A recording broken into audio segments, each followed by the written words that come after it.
अमरावतीत काल खासदार बळवंत वानखेडे, आमदार यशोमती ठाकूर यांनी खासदार जनसंपर्क कार्यालयाचे कुलूप तोडून ते ताब्यात घेतलं होतं। त्यामुळे काल सायंकाळी जिल्हा प्रशासनाने खासदार बळवंत वानखेडे आणि आमदार यशोमती ठाकूर यांच्यासह 10 ते 12 कार्यकर्त्यांवर गाडगेनगर पोलीस ठाण्यात गुन्हा दाखल करत खासदार जनसंपर्क कार्यालयाला पुन्हा सील केलं होतं। त्यावर आता आमदार यशोमती ठाकूर यांनी राज्यसभा खासदार अनिल बोंडे आणि आमदार रवी राणा यांच्यावर टीका करत हे कारस्थान राणा आणि बोंडे यांचं असल्याचं म्हणत पालकमंत्री चंद्रकांत पाटील यांनी आम्हाला काल अपमानास्पद वागणूक दिली। जिल्हा प्रशासनाने खासदार जनसंपर्क कार्यालय सील केलं असलं तरी आम्ही बाहेर टेबल टाकून जनतेशी कामे करू, आमच्यावर कितीही गुन्हे दाखल करा, आम्ही भिणार नाही, असं आमदार यशोमती ठाकूर यांनी माध्यमांशी बोलताना म्हटलंय।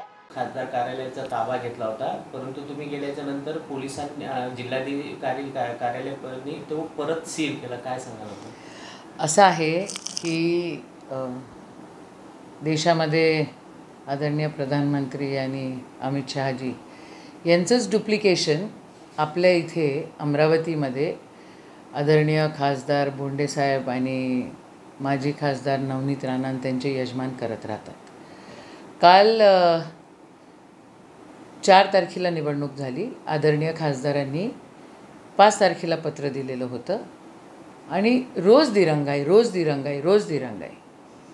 खासदार साहेबांनी मीटिंगमध्ये गेले, त्यांनी विनंती केली, पण पालकमंत्री जसं कोणताच प्रॉब्लेम सोडवू शकत नाही तसा हाही प्रॉब्लेम त्यांनी अजून कॉम्प्लिकेटेड केला, त्यांनी सोडवला नाही। एखादा समजदार जर पालकमंत्री असता तर त्यांनी ते अरे चला रे चला, तुम्हाला अजून एक बिल्डिंग देतो, तुम्हाला अजून एक ऑफिस देतो, तुम्ही हे घ्या आणि विषय संपवला असता।